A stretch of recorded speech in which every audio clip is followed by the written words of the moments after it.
ಜನರು ಕೊಟ್ಟಂಥ ತೆರಿಗೆ ಹಾಳು ಮಾಡುವಂಥ ಕೆಲಸ ಆಯಿತು. ಕೇವಲ ಕೇಂದ್ರ ಸರ್ಕಾರವನ್ನು ಟೀಕೆ ಮಾಡೋದು, ಮೋದಿಯವ್ರನ್ನ ಟೀಕೆ ಮಾಡಲಿಕ್ಕೆ ಕರೆದ ಒಂದು ಸದನ. ರಾಮ್ಜಿ ಬಗ್ಗೆ ಚರ್ಚೆನೂ ಸರಿಯಾಗಿ ಆಗಲಿಲ್ಲ. ಅಬಕಾರಿ ಇಲಾಖೆ ಭ್ರಷ್ಟಾಚಾರ ಬಗ್ಗೆನೂ ಯಾವುದೇ ಒಂದು ತಾರ್ಕಿಕ ಅಂತ್ಯಕ್ಕೆ ಬರಲಿಲ್ಲ. ಈ ರೀತಿ ಈ ಅಧಿವೇಶನದ ಅರ್ಥನೇ ಇರಲಿಲ್ಲ. ರಾಜ್ಯಪಾಲರ ಭಾಷಣದ ಇವರು ಬರೆದು ಕೊಟ್ಟಂಗೆ ಅವ್ರು ಓದಬೇಕು ಅನ್ನುವಂಥದ್ದು. ಒಬ್ಬ ಕೇಂದ್ರದ ಪ್ರತಿನಿಧಿ ಆದಂಥ ರಾಜ್ಯಪಾಲರು ಕೇಂದ್ರ ಸರ್ಕಾರವನ್ನು ಟೀಕೆ ಮಾಡಿಸುವಂಥದ್ದು ಒಂದು ಸರ್ಕಾರದ ಒಳ್ಳೆಯ ಲಕ್ಷಣ ಅಲ್ಲ. ನಿರಂತರವಾಗಿ ರಾಜ್ಯ ಮತ್ತು ಕೇಂದ್ರದ ಸಂಬಂಧಗಳು ಹಾಳಾಗುವಂತಹ ಕೆಲಸ ಮಾಡಬಾರ್ದು.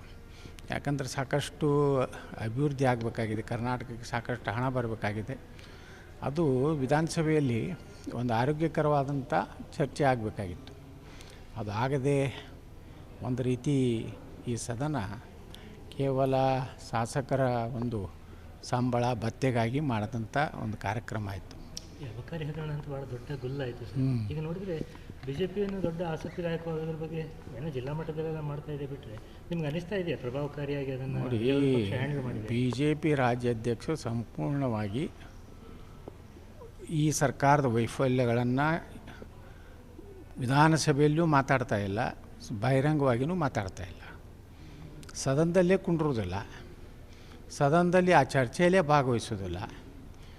ಮತ್ತು ರಾಜ್ಯಪಾಲರ ವಂದನಾ ನಿರ್ಣಯದಲ್ಲಿ ಕೇಂದ್ರ ಸರ್ಕಾರದ ಗುಣಗಾನ ಮಾಡೋದು ಬಿಟ್ಟು ರಾಜ್ಯ ಸರ್ಕಾರ ಏನು ರಾಮ್ಜಿ ಬಗ್ಗೆ ತಪ್ಪು ಒಂದು ಜನರಲ್ಲಿ ತಪ್ಪು ಮೂಡಿಸುವಂಥ ಕೆಲಸ ಮಾಡಿದ್ರೂ ಸಹ ಅದನ್ನು ಸಮರ್ಥವಾಗಿ ಇವತ್ತು ವಿಧಾನಸಭೆಯಲ್ಲಿ ಚರ್ಚೆ ಆಗಲಿಲ್ಲ. ಮತ್ತು ವಿರೋಧ ಪಕ್ಷದ ನಾಯಕರು ಪ್ರಯತ್ನ ಮಾಡಿದ್ದಾರೆ ರಾಮ್ಜಿ ಬಗ್ಗೆ ಚರ್ಚೆ ಮಾಡಲಿಕ್ಕೆ. ಆದರೆ ಏನಾಗಿಬಿಟ್ಟಿದೆ, ಇವರೆಲ್ಲ ಏನು ಹೇಳಿದರು, ನಾವು ಈ ಜೋಡಿ ಎತ್ತುಗಳು ಕರ್ನಾಟಕದಲ್ಲಿ ಇಬ್ಬರು ಕೂಡ ಕೆಲಸ ಮಾಡ್ತೀವಿ ಅಂತೇಳಿ.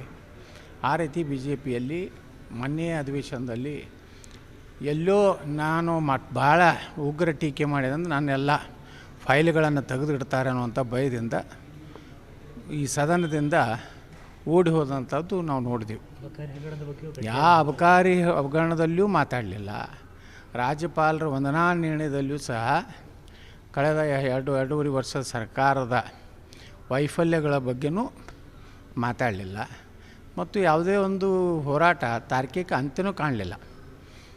ಮತ್ತು ಇದರ ಒಂದು ಲಾಭ ಪಡೆದು ಇವರ ವೈಫಲ್ಯವನ್ನು ಪಡೆದು ಆಡಳಿತ ಪಕ್ಷ ಅದರ ಯಾವುದೇ ನಮಗೇನೂ ಆಗಿಲ್ಲ ಅನ್ನೋ ರೀತಿಯಲ್ಲಿ ವರ್ತನೆ ಮಾಡಿದ್ರು. ಒಂದು ಕಾರ್ಯಕರ್ತರಲ್ಲಿ ಒಂದು ಅಭಿಪ್ರಾಯ ಅಂದರೆ, ಒಂದು ನಿಮ್ಮ ನಾಯಕತ್ವ ರಾಜ್ಯ ರಾಜಕಾರಣದಲ್ಲಿ ಇದ್ದಿದ್ದರೆ ಚೆನ್ನಾಗಿತ್ತು ಅನ್ನೋ ಅಭಿಪ್ರಾಯ ಇತ್ತು. ನಿಮ್ಮನ್ನು ನೀವು ಹೊರಗಿಟ್ಟಿದ್ದಾರೆ. ಅನಂತಕುಮಾರ್ ಹೆಗಡೆ ಅವರ ರಾಜ್ಯ ರಾಜಕಾರಣಕ್ಕೆ ಮರಳುತ್ತಾರೆ ಅನ್ನೋದು ಭಾಳ ದೊಡ್ಡ ಚರ್ಚೆ ಆಗ್ತಾಯಿದೆ 2-3 ದಿನದಿಂದ. ನಿಮ್ಗೆ ಏನು ಅನ್ನಿಸ್ತಾರೆ, ಬಂದರೆ ಹೇಗೆ, ಅವರು ಬರೋ ಆಗ್ತಿರೋ ಚರ್ಚೆ ಬಗ್ಗೆ ನಿಮಗೆ ನೋಡಬೇಕು. ಅನಂತಕುಮಾರ್ ಹೆಗಡೆಯವರು ವೈಯಕ್ತಿಕವಾಗಿ ಎಲ್ಲಿಯೂ ಪ್ರತಿಕ್ರಿಯೆ ಕೊಟ್ಟಿಲ್ಲ. ಕೇವಲ ಸಾಮಾಜಿಕ ಜಾಲತಾಣದಲ್ಲಿ ಅವ್ರಿಗೆ ದಿಲ್ಲಿಗೆ ಬುಲಾವ್ ಮಾಡಿದ್ದಾರೆ, ದಿಲ್ಲಿಗೆ ಹೋಗಿದ್ದಾರೆ ಅಂತ ಹೇಳ್ತಾರೆ. ಆದರೆ ಆ ರೀತಿ ಯಾವುದೇ ಒಂದು ದೊಡ್ಡವಾದಂಥ ಮಾಹಿತಿಗಳಿಲ್ಲ. ಅವ್ರು ಕರೆದಿದ್ದಾರೋ ಎಲ್ಲೋ, ರಾಜ್ಯದ ರಾಜಕಾರಣಕ್ಕೆ ಬರಬೇಕು ಅನ್ನುವಂಥ ಅವ್ರ ಮನಸ್ಸಿದೆಯೋ ಅಥವಾ ಇಲ್ಲವೋ ಅನ್ನುವಂಥದ್ದು ಅನಂತಕುಮಾರ್ ಹೆಗಡೆಯವರೇ ಬಹಿರಂಗಪಡಿಸ್ಬೇಕು. ಯಾಕಂದರೆ ಇದು ಕೇವಲ ಸಾಮಾಜಿಕ ಜಾಲತಾಣದಲ್ಲೇ ಅಷ್ಟೇ ಅವರ ಒಂದು ಸುದ್ದಿ ಹರಿದಾಡ್ತಾ ಇದೆ. ಅದು ಬಿಟ್ಟರೆ ಬಿ ಜೆ ಪಿ ಆಗ್ಬೋದು ಅವರು ಬಂದರೆ. ನೋಡಿ ಹೇಗಿದೆ, ಬಿ ಜೆ ಪಿಯಲ್ಲಿ ಒಳ್ಳೆಯ ನಾಯಕತ್ವಗಳನ್ನು ಮುಗಿಸುವುದು ಬಿಟ್ಟರೆ ಮತ್ತೇ ನಡೆದಿಲ್ಲ. ಈ ತಂದೆ ಮಕ್ಕಳ ಸಹವಾಸದಿಂದ ಕೇಂದ್ರದವ್ರು ತಿಳ್ಕೋಬೇಕು, ಇಂಥವ್ರ ನಾಯಕತ್ವ ಕೊಟ್ಟರೆ ಎಲ್ಲ ವ್ಯವಸ್ಥೆಯಲ್ಲಿ ಹೊಂದಾಣಿಕೆ ಆಗಿಬಿಟ್ಟಿದೆ. ಲೋಕಸಭೆಯಲ್ಲಿ ಹೊಂದಾಣಿಕೆಯಿಂದ ಬಿ ಜೆ ಪಿ ಹಿನ್ನಡೆ ಸಾಧಿಸಿತು. 3 ವಿಧಾನಸಭಾ ಉಪಚುನಾವಣೆಯಲ್ಲಿ ಹೀನಾಯಿ ಸೋಲ್ತು. ಈಗಲೂ ಸಹ ವಿಧಾನಸಭೆಯಲ್ಲಿ ಮಾತಾಡೋದೇ ಇಲ್ಲ ಅಂದಮೇಲೆ ಸರ್ಕಾರವನ್ನು ಟೀಕೆ ಮಾಡಲಿಕ್ಕೆ ಎದ್ದರೆ ಏನಾದರೂ ಮಾಡಿದ್ರೆ ಡಿ ಕೆ ಶಿವಕುಮಾರ್ ನೇರವಾಗಿ ಹೇಳ್ತಾನೆ, ಮಿಸ್ಟರ್ ವಿಜೇಂದ್ರ ನಿನ್ನ ಫೈಲ್ ತೆಗಿಲ್ಲ, ನಕಲಿ ಸಹಿ ಮಾಡಿದ್ದು ಗೊತ್ತಾ, ಇಷ್ಟೊಂದು ಮುಗಿದೋಯ್ತು. ಇದರಿಂದ ಬಿ ಜೆ ಪಿ ತನ್ನ ನೈತಿಕ ಒಂದು ಇದನ್ನೇ ವಿಧಾನಸಭೆಯಲ್ಲಿ ಕಳ್ಕೊಂಡಿದೆ. ಅದಕ್ಕೆ ಕೇಂದ್ರದವರು ಯಾಕೆ ವಿಶೇಷ ಮಮಕಾರ ಇದೆಯೋ ನಮಗೂ ಗೊತ್ತಾಗ್ತಾಯಿಲ್ಲ. ಒಂದು ಕುಟುಂಬದ ಕೈ ಕೊಡಬಾರ್ದು. ಇದು ಪ್ರಧಾನಮಂತ್ರಿಗಳು ಮೇಲಿಂದ ಮೇಲೆ ಹೇಳ್ತಾರೆ, ಕುಟುಂಬ ಪರಿವಾರದ ಒಂದು ಪಕ್ಷ ನಮ್ಮದು ಆಗಬಾರ್ದಂತೆ. ಆ ದುರ್ದೈವ ಅಂದರೆ ಕರ್ನಾಟಕ ಅದರಿಂದ ಹೊರತು ಇದೆ ಅಂತೇಳಿ ಅನ್ನಿಸ್ತದೆ. ಸರ್, ಈಗ ರಾಜಕಾರಣದಲ್ಲಿ ವಿದೇಶ ಪ್ರವಾಸ, ವಿದೇಶ ಅಧ್ಯಯನ, ಇದೆಲ್ಲ ಅಧ್ಯಯನ ಎಲ್ಲ ಮಾಡ್ತಾರೆ ಸರ್ ವಿದೇಶಕ್ಕೆ? ಸರ್ ಏನು ಅಧ್ಯಯನ ಮಾಡ್ತಾರೆ? ಏನು ಅಧ್ಯಯನ ಏನು ಯಾವ ಇಲಾಖೆದು ಮಾಡೋರು? ನಮ್ಮ ಪಾರ್ಲಿಮೆಂಟ್ರಿ ಏನು ಒಂದು ಪ್ರಜಾತಂತ್ರ ಇದೆ, ಬೇರೆ ಇದೆ. ಬೇರೆ ಬೇರೆ ದೇಶದಲ್ಲಿ ಬೇರೆ ಬೇರೆ ರೀತಿಯ ವ್ಯವಸ್ಥೆ ಇದೆ. ಈ ಅಮೇರಿಕಾದಾಗ ಹೋಗಿ ಏನು ಅಧ್ಯಯನ ಮಾಡೋದು? ಅಲ್ಲೇ ಅದು ನೇರವಾಗಿ ಜನರಿಂದ ಆಯ್ಕೆಯಾದಂಥ ಅಧ್ಯಕ್ಷರಿರ್ತಾರೆ. ನಮ್ಮ ದೇಶದಲ್ಲಿ ಹಾಗಿಲ್ಲ. ಅಲ್ಲಿ ಲೋಕಸಭಾ ಸದಸ್ಯರಿದ್ದರೂ ಸಹ ಪ್ರೆಸಿಡೆಂಟ್ ಆಫ್ ಅಮೇರಿಕಾದ್ದು ಅವ್ರು ಆಯ್ಕೆ ಮಾಡೋದಿಲ್ಲ, ಅದು ಜನ ಆಯ್ಕೆ ಮಾಡ್ತಾರೆ. ಆಸ್ಟ್ರೇಲಿಯಾ, ನ್ಯೂಜಿಲ್ಯಾಂಡು ಏನು ಅಲ್ಲಿ ಹೋಗಿ ಭ್ರಷ್ಟಾಚಾರ ಕಡಿಮೆ ಹೆಂಗೆ ಮಾಡಬೇಕು ಅನ್ನೋದು ಚರ್ಚೆ ಮಾಡಬೇಕು ಹೊರತು ಲೂಟಿ ಮಾಡೋದು. ನಾ ಕೇಳಿದೆ ಮೊನ್ನೆ ವಿಧಾನಸಭೆಯಲ್ಲಿ, ಬಿ ಜೆ ಪಿ ಮುಖ್ಯಮಂತ್ರಿಗಳು 40% ಅಂತ ಹೇಳ್ತಿದ್ರಿ ಸಿದ್ದರಾಮಯ್ಯನವರೇ. ನೀವು 40%ನಲ್ಲಿ ಎಷ್ಟು ಪರ್ಸೆಂಟೇಜ್ ಭ್ರಷ್ಟಾಚಾರ ಕಡಿಮೆ ಮಾಡಿದ್ರಿ ಕರ್ನಾಟಕದಾಗ? ಈ ಗುತ್ತಿಗೆದಾರರು ಹೇಳಕತ್ತಾರೆ 65% ಬಂದಿದೆ. ಸುಮಾರು 37,000 ಕೋಟಿ ರೂಪಾಯಿ ಇವತ್ತು ಗುತ್ತಿಗೆದಾರ ಬಿಲ್ ಕೊಡಬೇಕಾಗಿದೆ. ಎಲ್ಲ ಬರೀ ಅದಕ್ಕೆ ಏನು ನೋಡಿರಿ, ಮೊನ್ನೆ ರಾಜ್ಯಪಾಲರ ವಂದನಾ ನಿರ್ಣಯದಲ್ಲಿ ಬರೀ ಗ್ಯಾರಂಟಿಗಳಿಗೆ ಗುಣಗಾನ. ಆ ದೇಶದ ಒಬ್ಬ ಲೇಖಕ ಅದನ್ನು ಹೊಗಳಿದ್ರು, ಇವ್ರು ಹೊಗಳಿದ್ರು ಅಂತ ಹೇಳಿ. ಆದರೆ ಮೊನ್ನೆ ಆರ್ ವಿ ದೇಶಪಾಂಡೆ ಹೇಳಿದ್ದಾರೆ, ಈ ಗ್ಯಾರಂಟಿಯಿಂದ ಅಭಿವೃದ್ಧಿ ಆಗ್ತಾಯಿಲ್ಲ ಅಂತ. ಒಬ್ಬ ಹಿರಿಯ ಕಾಂಗ್ರೆಸ್ಸಿನ ಶಾಸಕರು ಆರ್ ವಿ ದೇಶಪಾಂಡೆಯವರೇ ಇದನ್ನು ಟೀಕೆ ಮಾಡಿದ್ದಾರೆ. ಆದರೆ ಇವತ್ತೇನು ವಿದೇಶಕ್ಕೆ ಹೋಗಿದ್ದಾರಲ್ಲ, ಇವರೇನು ಅಧ್ಯಯನಕ್ಕೆ ಹೋಗಿಲ್ಲ. ಯಾರ ಕಡೆ ಎಷ್ಟು ಜನ ಅದಾರೋ ಅಂತ ಅಂಕಿ ಸಂಖ್ಯೆ ತೊಗೊಲಿಕ್ಕೆ ಡಿ ಕೆ ಶಿವಕುಮಾರ್, ಸಿದ್ದರಾಮಯ್ಯ ಒಂದು ಸರ್ಕಸ್ ಮಾಡ್ತಾಯಿದ್ದಾರೆ. ನಮ್ಮ ಅನುಭವದಲ್ಲಿ ಅಂತರೂ ಈ ಸರ್ಕಾರ ಪತನ ಆಗುವಂಥ ಹಂತಕ್ಕೆ ಬರ್ತದೆ. ಈ ಸಲ ಡಿ ಕೆ ಶಿವಕುಮಾರ್ ಅಂತರೂ ಯಾವುದೇ ಪರಿಸ್ಥಿತಿಯಲ್ಲಿ ಮುಖ್ಯಮಂತ್ರಿ ಆಗಲೇಬೇಕು. ಸರ್ಕಾರ ಬಿದ್ದರೂ ಪರವಾಗಿಲ್ಲ, ಪತನ ಆದರೂ ಪರವಾಗಿಲ್ಲ, ನಾನು ಬಿಡಬಾರ್ದು ಅನ್ನೋಂಥ ನಿರ್ಣಯಕ್ಕೆ ಬಂದುಬಿಟ್ಟಿದ್ದಾರೆ. ಇವತ್ತಿನ 2-3 ದಿವಸದ ಹೇಳಿಕೆಗಳನ್ನ ನೀವು ನೋಡಿಬಿಟ್ರೆ ಗಟ್ಟಿಯಾಗಿ ಮಾತಾಡ್ತಾಯಿದ್ದಾರೆ. ದಿಲ್ಲಿಗೆ ಅದಕ್ಕೆ ಬಂದಿದ್ದೇನೆ, ಗಾಳಿ ಮಳೆ ಬಿಸಿಲು ನೀರು ನೋಡ್ಲಿಕ್ಕೆ ಬಂದಿಲ್ಲ, ನಾನು ರಾಜಕಾರಣ ಮಾಡಲಿಕ್ಕೆ ಅಂದರೆ ಅವರು ಗಟ್ಟಿಯಾಗಿ ಅವರು ಇದು ಮಾಡ್ತಾಯಿದ್ದಾರೆ. ಮತ್ತು ಸಿದ್ದರಾಮಯ್ಯನವರು ಅವರು ಬಿಡಬಾರ್ದಂತ ಅವರು ಗಟ್ಟಿಯಾಗಿ ಇವರಿಬ್ಬರ ಕಚಾಟದಲ್ಲಿ ಪತನ ಆದರೂ ಆಶ್ಚರ್ಯ ಇಲ್ಲ. ಸಿದ್ದರಾಮಯ್ಯನವರು ಅವ್ರಿಗೆ ಬೇಕಾದ ಅಧಿಕಾರಿಗಳನ್ನು ಬೇಕಾದಾಗೆ ಟ್ರಾನ್ಸ್ಫರ್ ಮಾಡಿಸ್ಕೊಂಡಿದ್ದಾರೆ.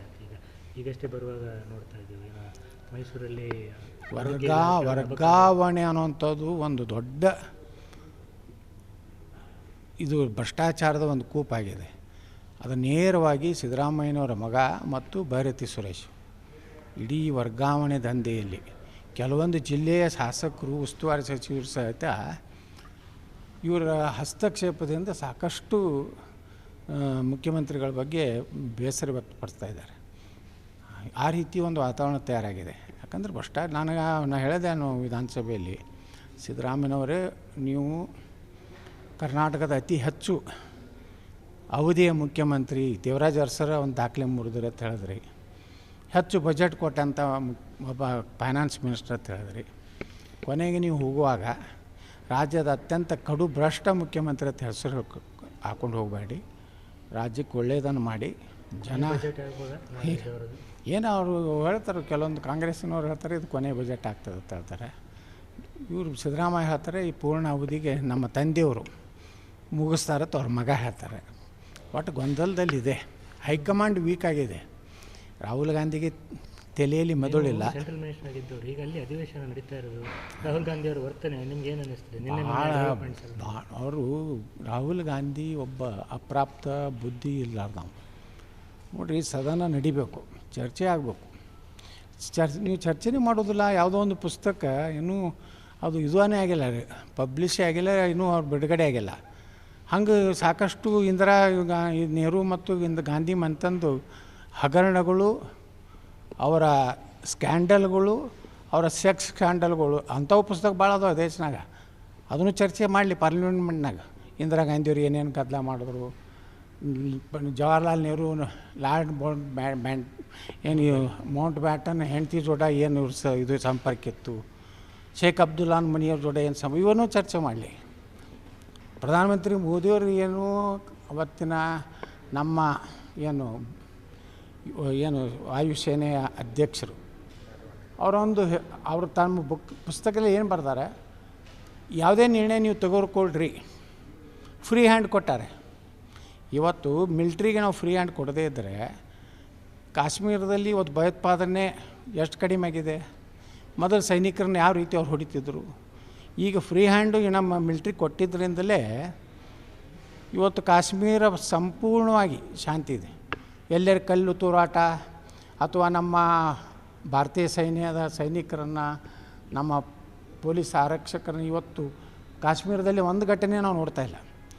ಅದು ಯಾಕಂದರೆ ಮೋದಿಯವರು ಅದನ್ನು ಫ್ರೀ ಹ್ಯಾಂಡ್ ಅವ್ರು ಕೊಟ್ಟಿದ್ದರಿಂದಲೇ ಇವತ್ತು ಕಾಶ್ಮೀರದಲ್ಲಿ ಶಾಂತಿ ನೆಲೆಸಿದೆ. ಆ ಹಿನ್ನೆಲೆಯಲ್ಲಿ ಅವ್ರು ತಮ್ಮ ಜೀವನ ಚರಿತ್ರೆಯಲ್ಲಿ ಬರೆದಿದ್ದಾರೆ. ನೀವು ಏನೇ ನೀವು ತೊಗೊಂಡು ಫ್ರೀ ಹ್ಯಾಂಡ್ ಕೊಟ್ಟಿದ್ದೀವಿ ಅಂದರೆ, ಫ್ರೀ ಹ್ಯಾಂಡ್ ಅಂದರೆ ನಾವು ಸೋತಿದ್ದೀವಿ, ನಾಯಕತ್ವ ವಿಫಲ ಆಗಿದೆ ಅಂತ ಈ ಮೂರ್ಖ ಹೇಳ್ತಾನೆ. ಇವರು ಯಾವಾಗಲೂ ಕಾಂಗ್ರೆಸ್ನವರು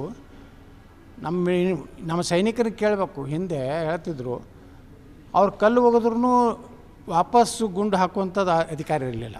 ನಮ್ಮ ಸೈನಿಕರೇ ಹೊಡೆದು ಬಿಡ್ತಿದ್ರು ಕಲ್ಲು ಜಜ್ಜಿ. ಇವತ್ತು ಸುರಕ್ಷಿತವಾಗಿ ಕಾಶ್ಮೀರದಲ್ಲಿ ನಮ್ಮ ಶಾಂತಿ ನೆಲೆಸೈತಂದರೆ ಅವ್ರಿಗೆ ಫ್ರೀ ಹ್ಯಾಂಡ್ ಕೊಟ್ಟಿದ್ದು. ಇದನ್ನು ರಾಹುಲ್ ಗಾಂಧಿಗೆ ದುರ್ದೈವ ಅಂದರೆ ಕಾಂಗ್ರೆಸ್ನಲ್ಲಿ ಇದು ಪೂರ್ತಿ ದಿವಾಳಿ ಆಗಿದೆ.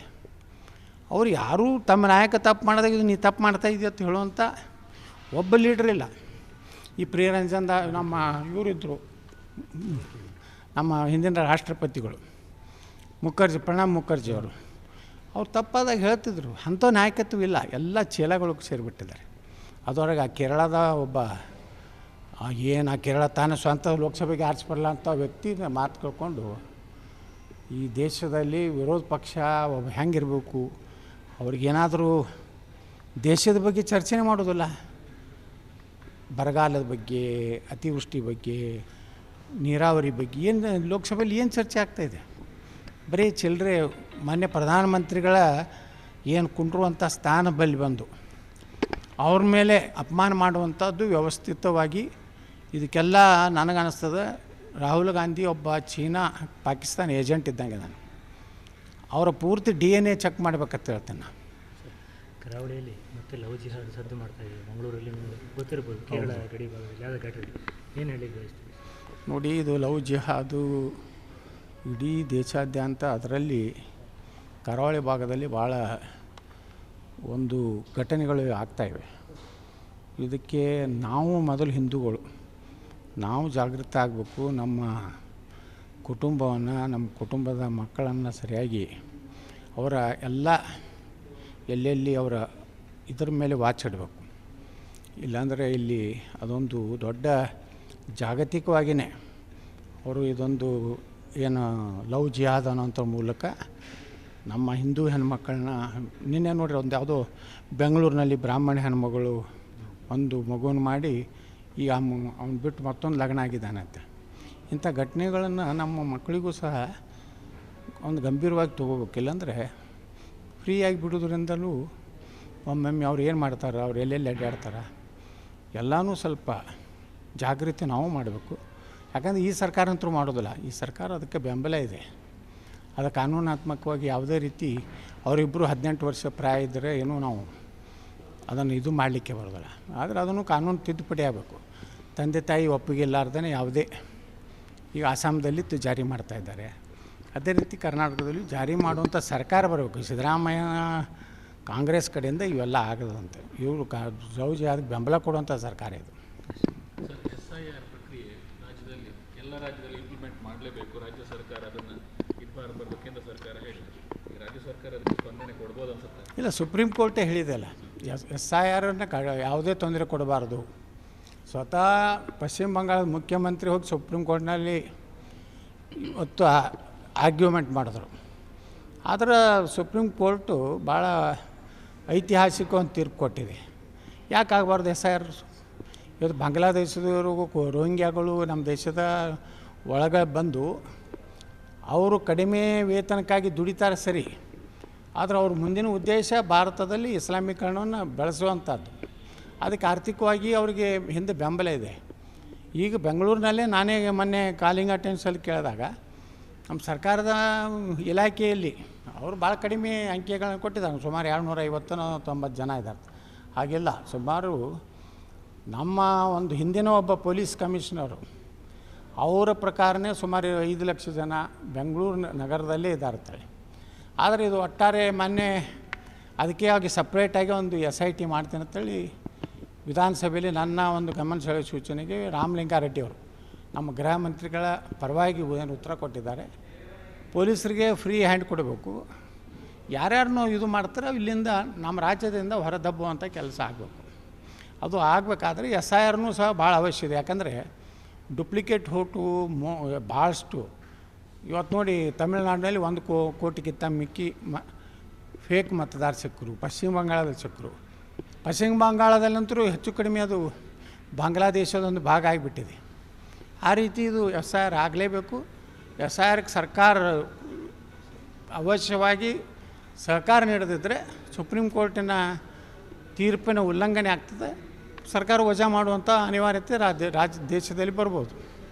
ಯಾವ ರಾಜ್ಯ SIRಗೆ ನಾನು ಸಹಕಾರ ಕೊಡೋದಿಲ್ಲ ಅಂಥೇಳಿ ಸುಪ್ರೀಂ ಕೋರ್ಟಿನ ತೀರ್ಪಿನ ವಿರುದ್ಧ ಏನಾದರೂ ಕೆಲಸ ಮಾಡಿದ್ರೆ ಆ ಸರ್ಕಾರ ವಜಾ ಮಾಡಬೇಕಾದ್ದು ಅನಿವಾರ್ಯ.